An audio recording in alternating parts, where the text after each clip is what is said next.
Man. Okay. I brought in over 2 million leads and converted about $1.5 billion in revenue. So yeah, I've worked with a ton of companies. Yeah, man. Most of the guys that I know that's been in the direct response as long as you either retired.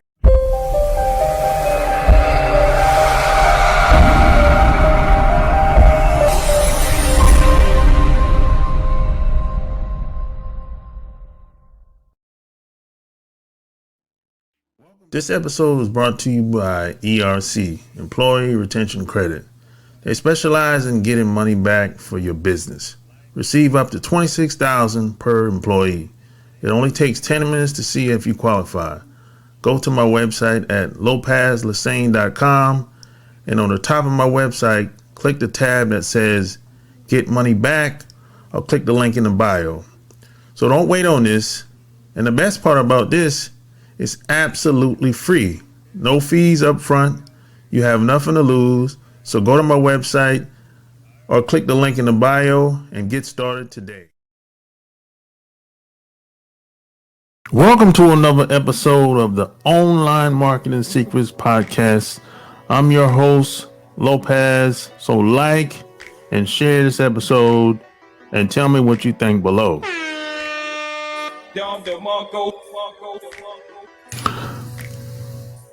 So, if you ever thought about being a copywriter, or maybe you are a copywriter and you want to get better, this is the show for you today. I got a special treat for you today. I got a wonderful guest, and he's been a copywriter and been working in the marketing field for over 40 years. You heard me right. 40 years. My special guest he's been around for a long time.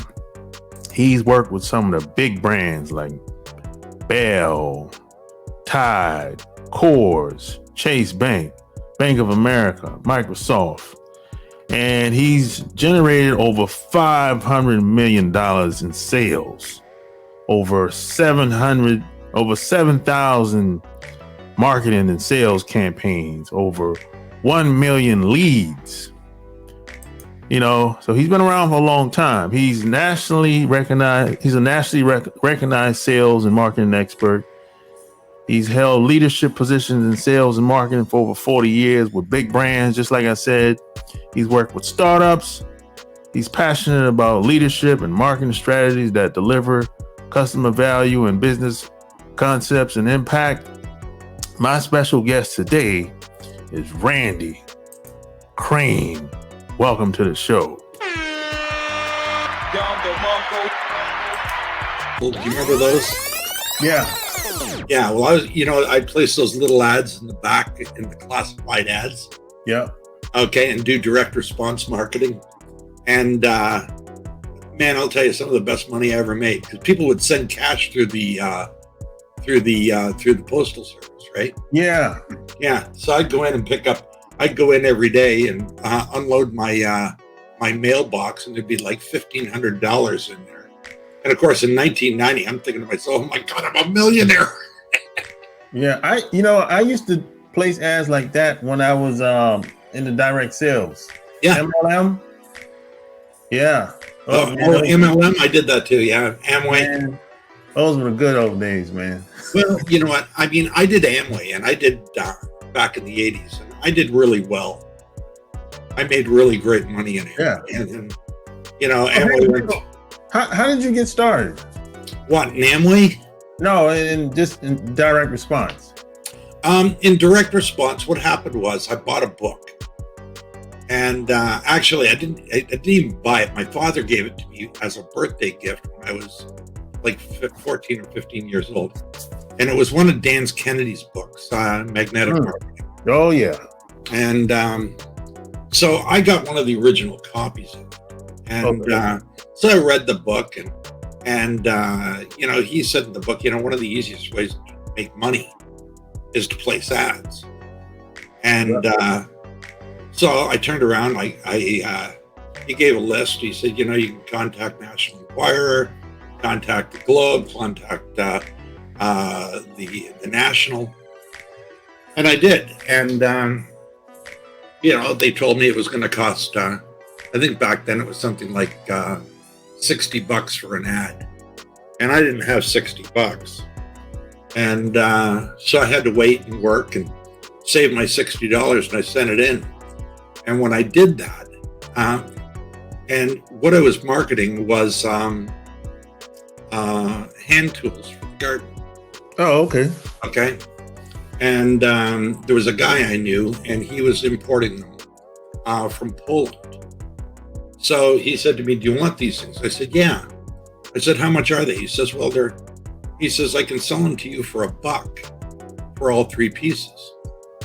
I said, well, that's okay. So I put out the ad, and I was selling it for $9.99. And, you know, I even made a note even in the ad. I'd say, all you have to do is just send a $10 bill through the mail. Because I didn't want to start dealing with credit cards. And back then, credit card was hard to get to anyway. Yeah. So I started getting checks and cash and, you know, dollar bills and change coming through the, and I would just ship them out. And I think it cost me $1 for the goods. It cost me $80 for the ad, and it cost me I think the postage back then was probably about $1 or $2. Oh, and then I would ship them all out. I was making probably about $7 profit on every one. And the very first week, I brought in 100. That was $700, man. And I thought, wow, this is, you know what? Business, man. I just hit the golden cow, baby. And so I kept with that product for about a year. Made a ton of money that year. And then went back to school, took a degree in marketing from University of Toronto. And, but you know what?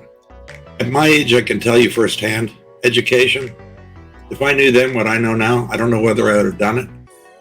But I can tell you, you know, I got my education, my real education, right here, man.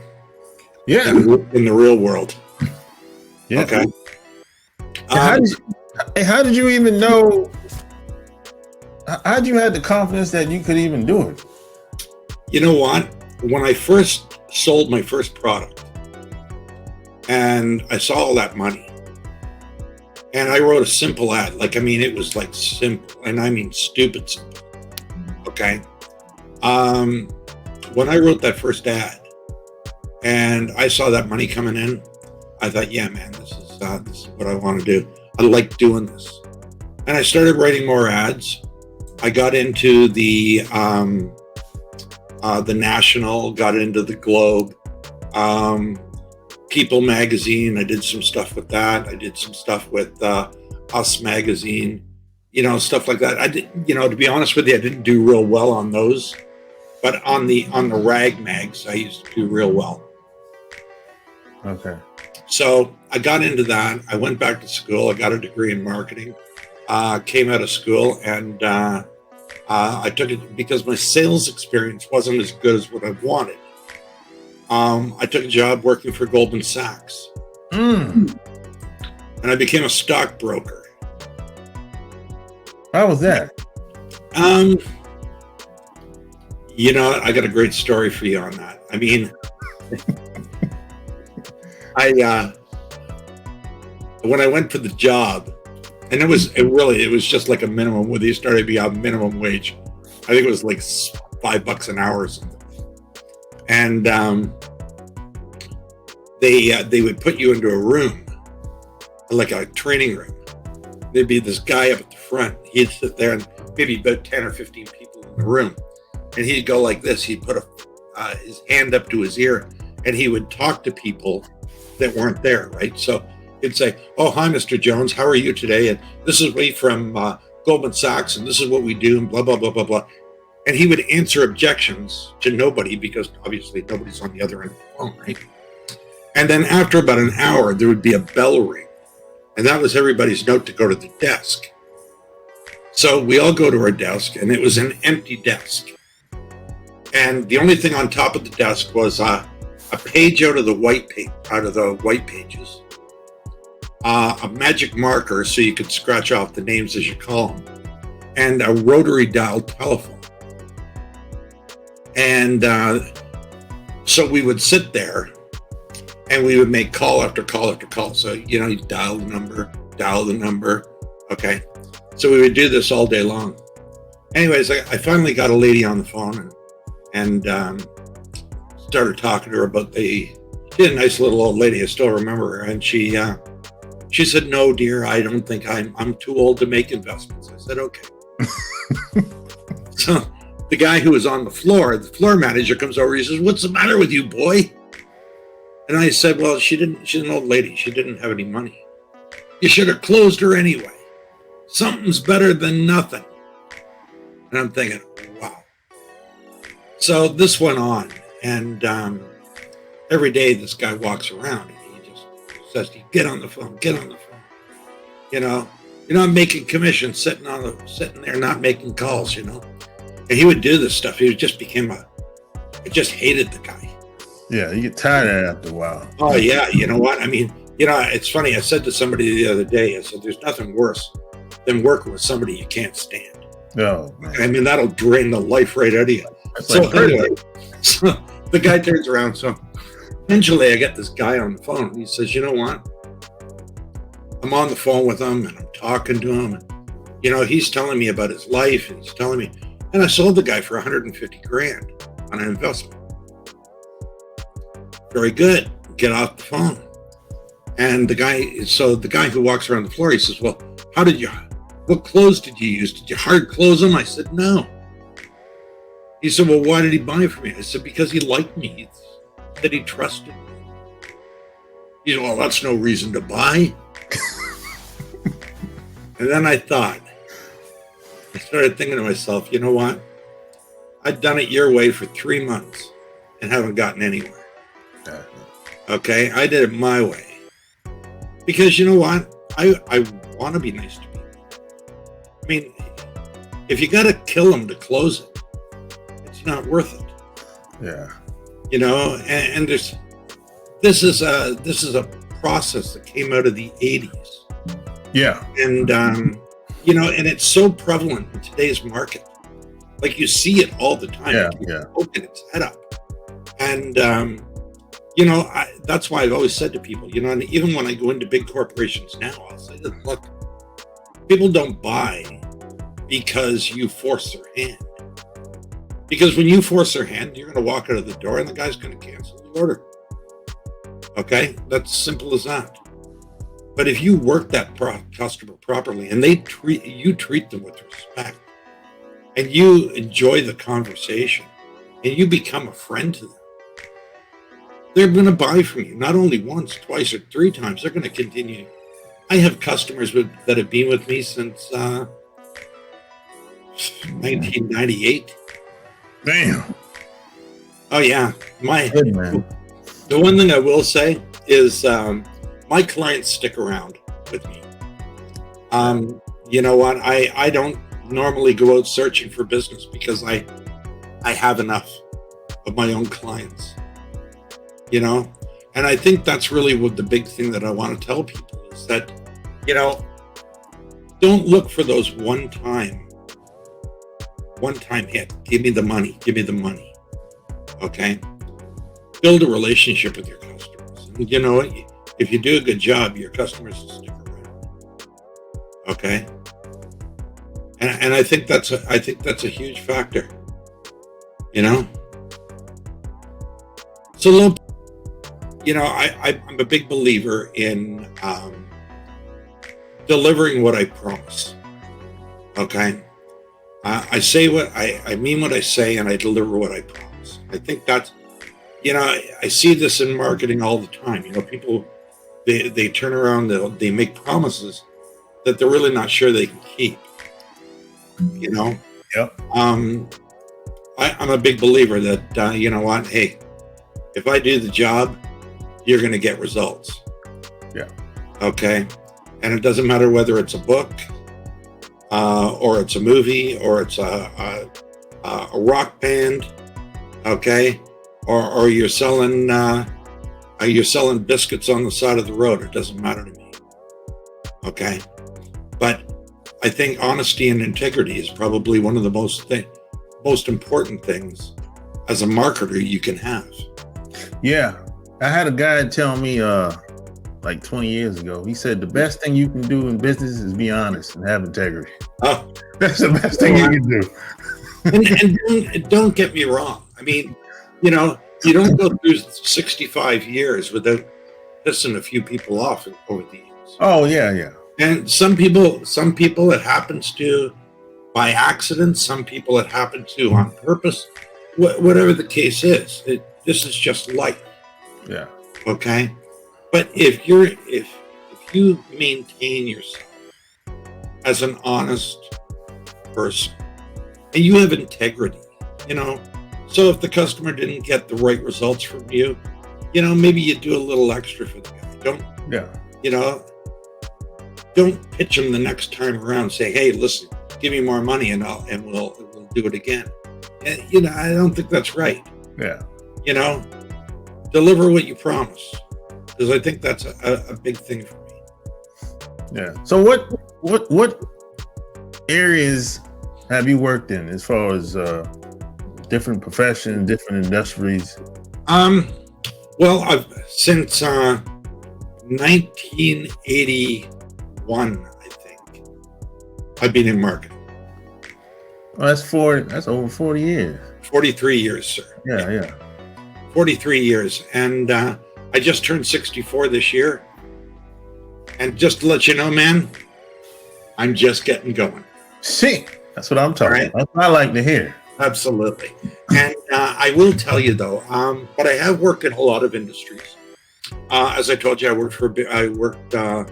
was director of marketing for a beer company, major beer company in Canada. I was director of marketing for a major convention company in Ontario. Oh, okay. And it's interesting how that whole corporate thing works, because I was hired by the president of the company, and then after about 5 or 6 years, they fired him, and the new president of the company wanted to bring in his own people.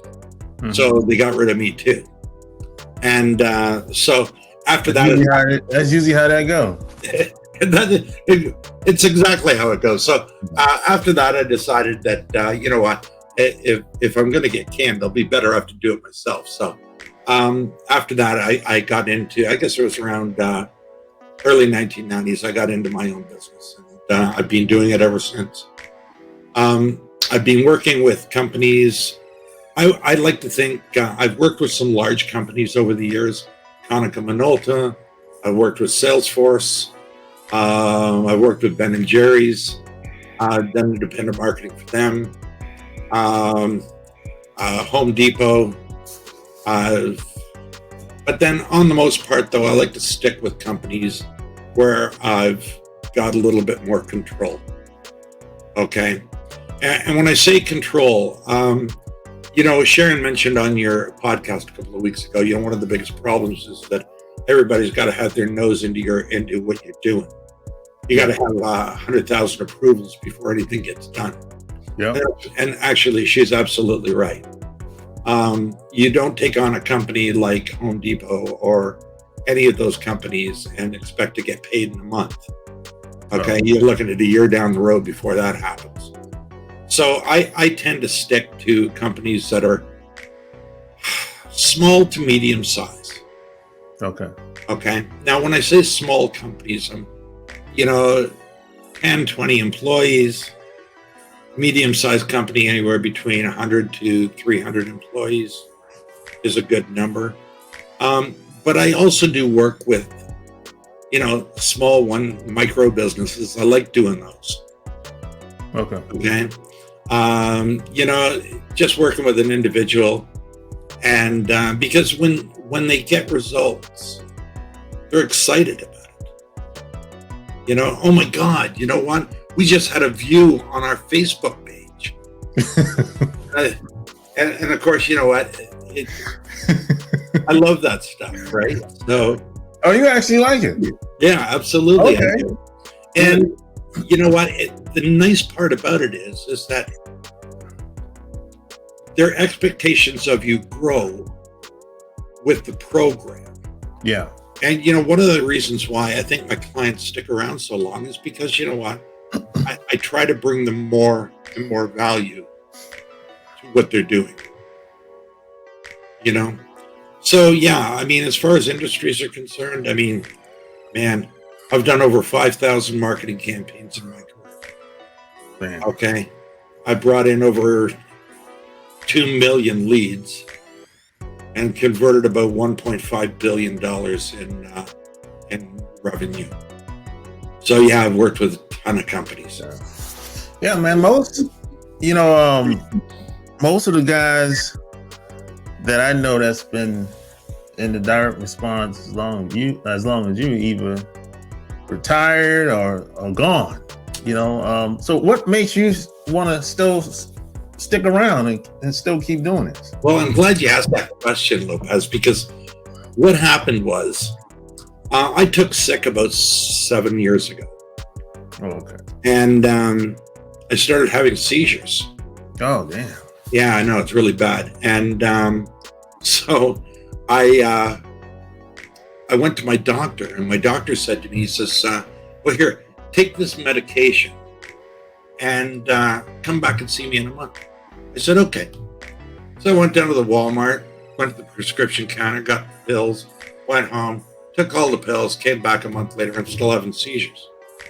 Oh, he says, let me just adjust your medication. So gives me another prescription, back down to Walmart, go to the prescriptions, take all the pills, go back to them again. I'm still having seizures. Oh, he says, I guess we're just going to have to put you on narcotics. I said, hey, whoa. Hang on a second here. You took my driver's license because I was having seizures. Now you're going to put me on narcotics. And if I'm on narcotics, I'm not going to get my driver's license back. So narcotics is out of the question. So he says to me, well, there's nothing we can do for you if you're not prepared to do that. I said, okay, no problem. So I got with a friend of mine down in Ohio. And he said to me, he says, I've got a friend of mine who's a doctor in India. And I said, yeah, okay. He says, well, would you mind talking to him? Maybe he can help you. I said, okay. So I get on the phone with him on Skype. Okay. And he says, he says, Randy, do you know anything about meditation? I said, no. And he says, do you have any idea what it is? I said, well, whatever I think it is, it's probably wrong. Okay. So he says, okay, well, let me explain it to you. He explained it all to me. He says, look, I'm going to send you a little book, a little 3-page book. And he says, I'm going to send you an MP3. Listen to the MP3 every day and read the book. And he called me in a month. So I said, okay. So I read the book, listened to the MP3, called him back in a month. And he said, how's it going? And I said, not very good. I'm still having seizures. He says, okay. Well, he says, it's kind of like playing the piano. He says, it takes practice. Are you doing it every day? I said, well, I'm doing it almost every day. He said, no. It's like playing the piano. If you want to get good at it, you got to play it every day. So he says, do it every day. I said, okay. So for the next month, I did it every day. Called him back in a month's time. No more seizures. Now, to me, I look at that and I think, okay, cured. So my wife says to me, she says, why don't you retire? I said, you know what, maybe I should. Okay. So, you know what, I retired for about 6 weeks. After about 6 weeks of that nonsense, I just told her, I said, look, you know what, I'm going back to work. And she said, really? She said, are you sure you want to do this? I said, absolutely. I said, are you kidding? If I don't, I'm probably going to kill someone. Yeah. A lot of times, people, including myself, we don't have anything else to do. This is my life. I don't have any other hobbies. I don't play sports anymore. No. And you know what? I don't want to play sports anymore. Okay. You know what? I get up every day And I absolutely love what I do. Yeah. I love my clients. I love the people I talk to. I love writing copy. I love writing headlines.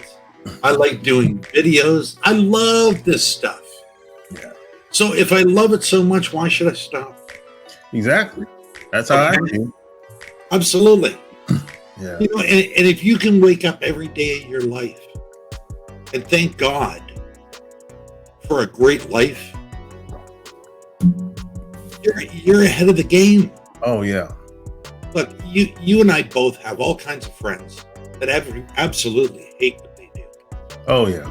Okay? We got relatives, we got friends, we got colleagues that just can't stand their life. Yeah. You know, I hate my job, hate my wife, hate my kids. You know what? All of it. Okay? And, you know, it's funny. People ask me, you know, what the secret is. I think the secret has always been the same thing. You know, I was reading a book by Dr. Joe Dispenza, and he said that, you know, he asked people how to change their life, or people ask him how to change their life. And he says, well, you have 70 to 80,000 thoughts per day that go through your head. And out of those 70 or 80,000, 90% of those are the same thoughts you had yesterday. So if your life didn't change yesterday, 90% of those thoughts you're having today are the same ones you had yesterday. You ain't changing your life. So people get on this hamster wheel. Yeah. Okay. And I know for me personally, I had to change the way I do things. Because I wasn't always this way. I used to be, you know, one of those guys who was stressing over money or stressing over this or stressing over that, worrying about this. Today, I don't worry about anything. Because I came to the realization that, you know what, tomorrow's going to come whether I like it or not. Yeah. Okay? And 90% of the stuff I worry about never came to be anyway. Exactly. So, you know, so I think that's kind of where I'm at. I like, I think there's a great deal of growth in marketing. Okay. I think there's a lot of personal growth. Yeah. Because, you know, it's, you know, I find a lot of people want to be perfectionists. And, you know, I don't know whether you'll agree with me this or not, but there's no such thing as perfection. Oh no. Okay. No. I've been chasing perfection for 43 years and I haven't found it. Yeah. And sometimes done is good enough. Yeah. Sometimes done is just good enough. And I think if you start to live your life that way, because it's not about the money, it's not about the handshakes or the deals that you close or any of that. It's about the quality of your own personal life. Yeah. And when you get to be 64 and you can look back and say, you know what, I had a good go of it. Yeah. You know, I think that's what's important. Yeah. That's how I see it, man. You Absolutely. know? Yeah. So how did you learn how to write copy? Was it through Dan Kennedy? Majority Dan Kennedy's book. Dan got a different style, man. You know what? I guess, you know, I should make a mention here. You know what? I was very fortunate. When I was 18 years old, a friend of mine from school said to me, he says, do you want to go see a motivator guy? And I said, a motivator guy? What's a motivator guy? He says, the guy who kind of motivates you to do stuff. It was a Friday night. I had nothing to do. I said, yeah, sure, why not? So we went down to the Skyline Hotel in Toronto, Ontario. And there was a guy there, stands up on stage in a room that could probably hold about 400 people. And there might have been, I don't know, maybe 20 people in the whole place. So he says to me, he says, would you mind if I did my I said, sure. I didn't know the guy. Anyway, he says, after it's all over, about an hour and a half later, he comes down, and there was nobody left in the room except for my friend and myself. So he sat down with us and we were talking. And his name is Bob Proctor. I'm familiar with Bob. Yeah. Anyway, I've been friends with Bob Proctor for probably 40 years. Oh, wow. Okay. And, in the early stages, not so much over the last, well, he passed away last year, but over the years, you know what, he'll send me little things through email and stuff like that. And from guys like him, I think that's how I've learned. You know what, I write copy. I like to be inspiring. I like when I write copy, I want to get people's attention. I want to connect with them emotionally. Yeah. Okay. And so I think I learned that from, Dan Kennedy is a very emotional writer. Bob Proctor, another one was Jim Rohn. Another one was who wrote really, really well was Earl Nightingale, which I met him in Detroit in I don't know, 1984, I think, something like that. But I learned to write copy, and I was always a very good writer anyway. Oh, okay. But different style of writing. Okay. I always enjoyed writing anyway. So for me, it's always been about finding what is the emotion that draws that person in. Okay. Well, you don't know the emotion that drives the sale. But human beings have two things in common. Number one, they want to be happy. Every human being on the planet wants to be happy. Now, that being said, there are some people out there that are happy in their own misery. Well, yeah. Okay? Yeah. So there are different levels of happiness. But the other thing is that everybody has an emotional connection to their own problems. Yeah. Okay? Now, that makes the job for marketing a little bit easier. Because now, if I focus on the problem, now I can determine what the emotions are that go along with that. So for instance, you ever miss the bus? Yeah. Okay. And you're running for the bus, and the stupid bus driver doesn't see you and he just takes off anyway. Yeah. How does that make you feel? You're upset, you're angry, you're frustrated. Being left behind. You're left behind, exactly. And you see, everybody, when you look at that problem, your emotions and your feelings are the same as the next guy. Yeah.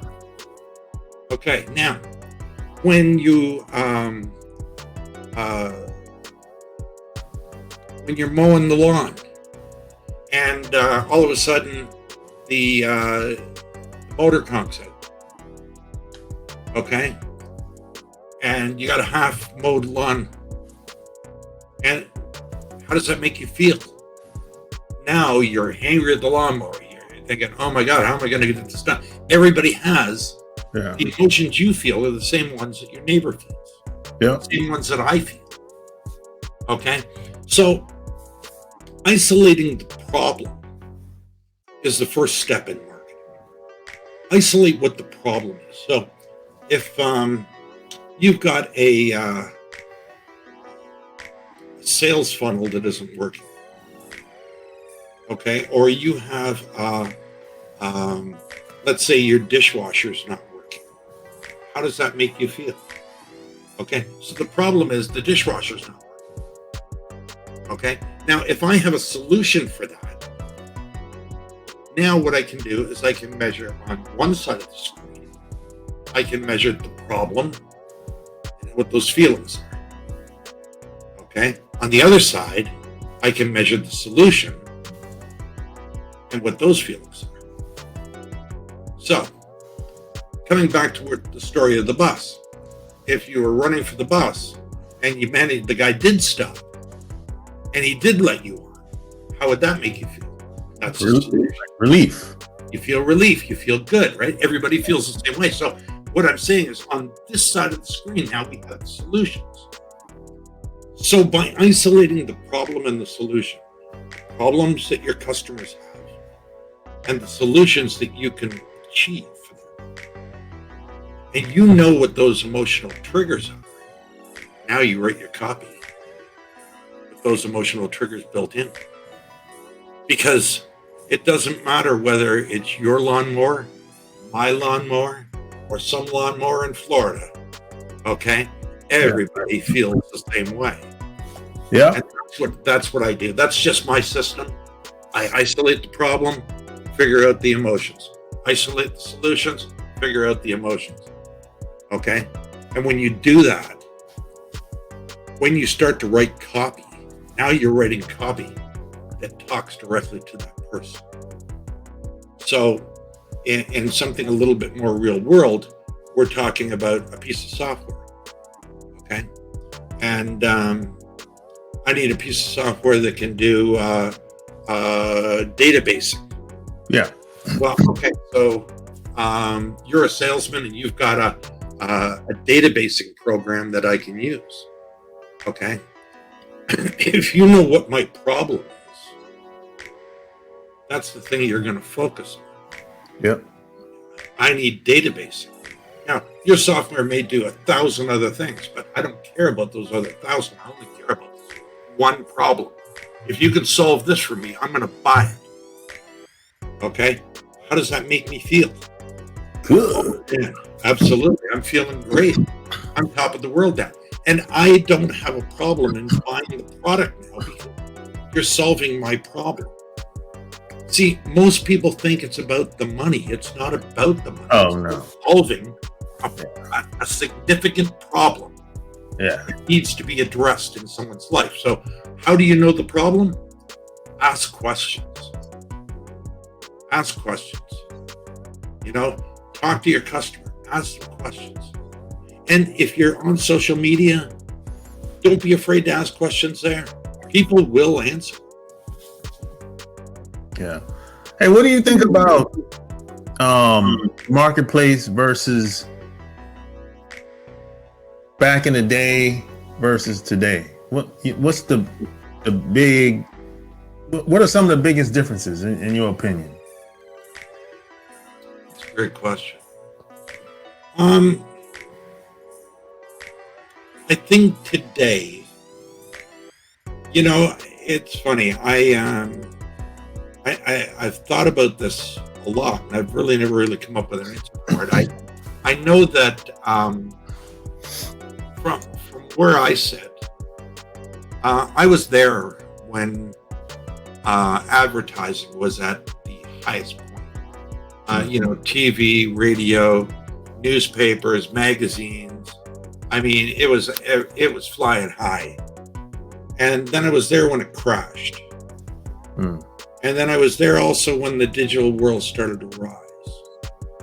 And I can tell you firsthand that I think it's more transparent today. Okay?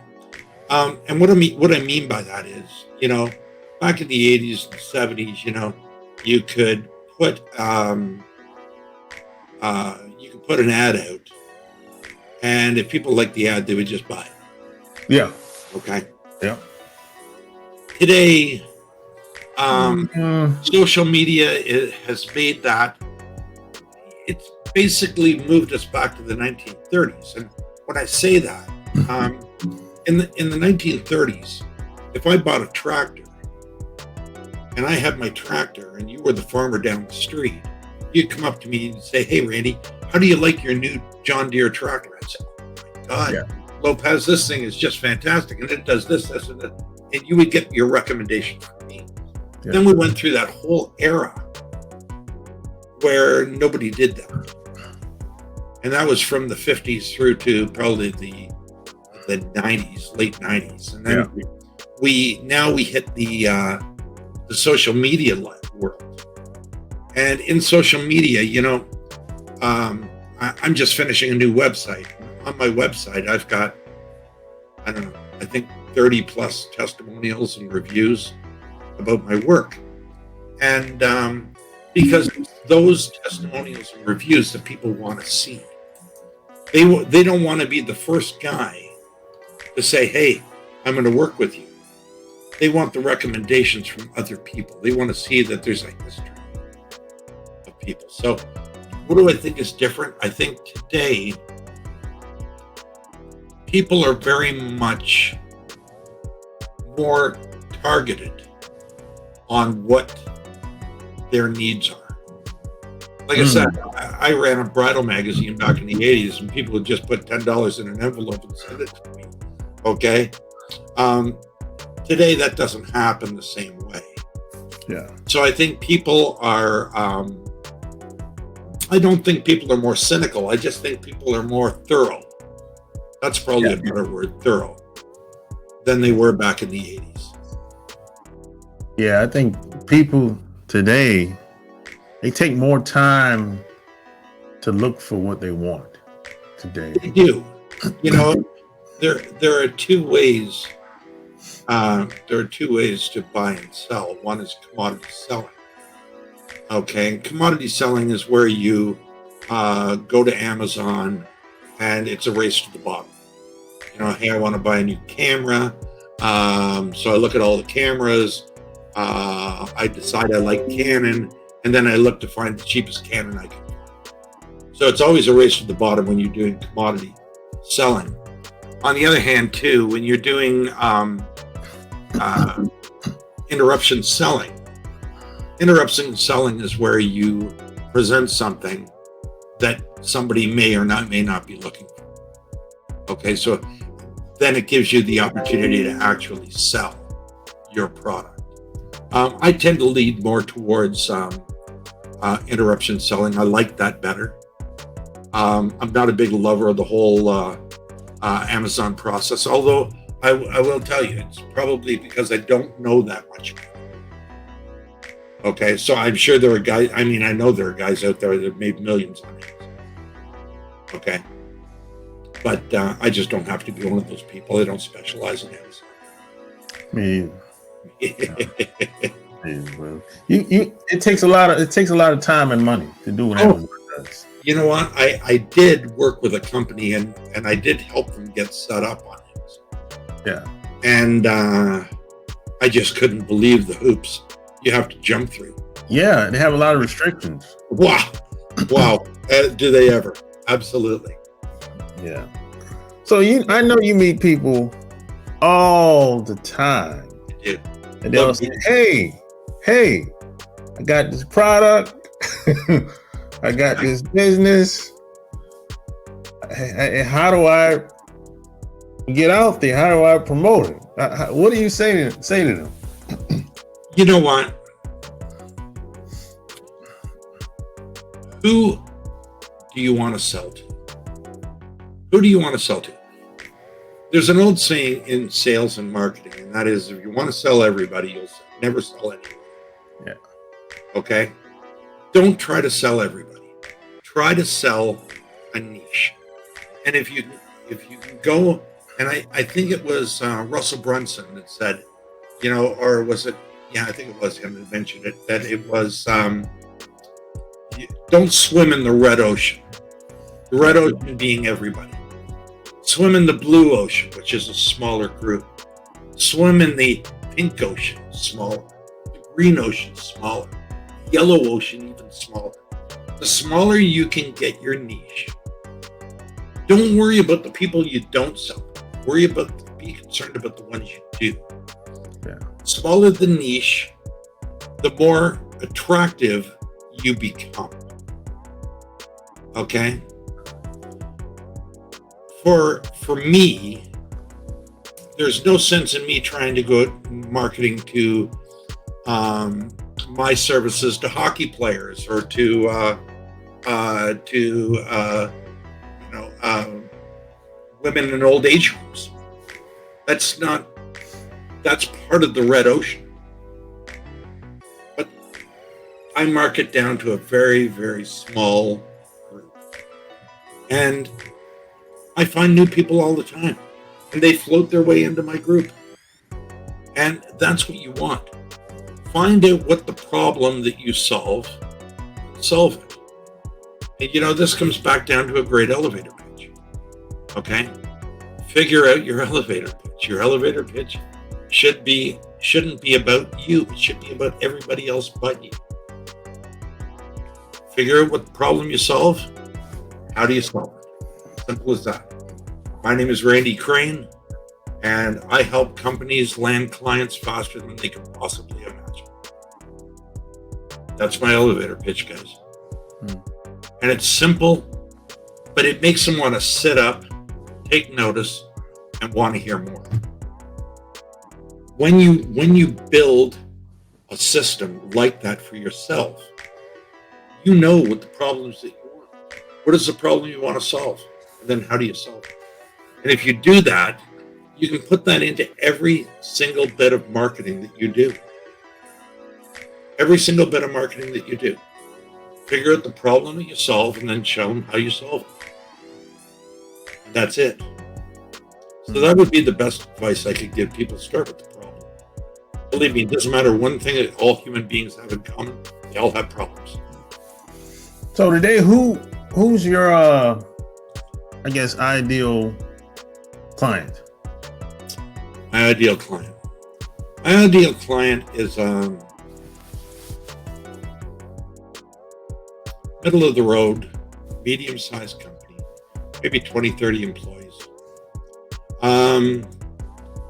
Service or manufacturing, doesn't matter. Open-minded. Customer that cares about their business. And when I say that, the reason you get into business is not the reason you stay in business. Okay? The reason most people get into business is to make more money. That may be very true. Okay? Lopez, you're in business. Okay? You and I probably got into business for the same reason in the beginning. Yeah. That ain't the reason we stay in business, man. No. Okay? It changed. I remember in those early days, boy, I'll tell you something. I was more time broke than I was anything else. Yeah. The point that I'm making is that medium-sized companies that are really connected, emotionally connected to what they do. If I go in to visit a client and I don't get that warm and fuzzy feeling from them, I'll walk away because I know it's going to be an uphill grind. And it's like you and I talked about before. There's nothing worse in the world than working with someone or working for someone that you just can't stand. Oh yeah. Okay. I mean, that just drains the. How do you think why do you think I look the way I do? Okay? So actually, I'm only 31. Can you imagine? So if people wanted to work with you, where would they go to? You can go to www.fearlessmarketer.com. You can visit me on Facebook, Instagram, Twitter, LinkedIn. I'm on them all. Or you can reach out to me personally at randy@fearlessmarketer.com. I answer all my emails. So if you do reach out to me, you have a problem, give me a call. I'm more than happy to help anyone. There you have it. Like, share this episode. Tell me what you think. All links will be found in the show notes. Until next time, we're out. Peace.